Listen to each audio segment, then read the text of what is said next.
Огнянов. На полиста игра на Огнянов. Божидар Васев стреля с десния крак. Първи удар към една от двете врати. При това топ настойчивостта на Мариан Огнянов внесе малко напрежение в тим. Григоров центрира след трико изпълнение и това беше най-добрият шанс в матча. Локомотив София бе близо до това да открие резултата.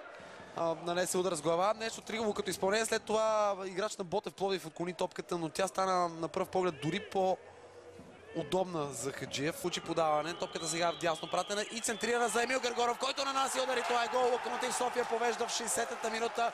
Гол с глава на Емил Гергоров. Настоящия централен защитник Даниел Златков и Йордан Христов. Точно там някъде бе оставен Емил Гергоров. Може би подценена ситуация от защитата на Ботев Пловдив, която бе хваната, разбира се, на контратака.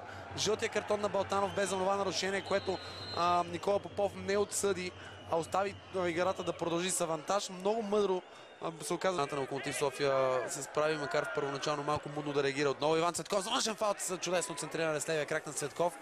Не точен Иван Цветков. При втория той отново демонстрира високата си класа. Късмет за Локомотив София. С вярно решение Романов, наказателното поле. Шанс за Локомотив София. Топката обаче рикошира при центрирането на Романов, който имаше огромно... Отлично проведено бързо нападение от страна на Локомотив София. Тук Владислав Романов имаше богат избор да стреля или да центрира.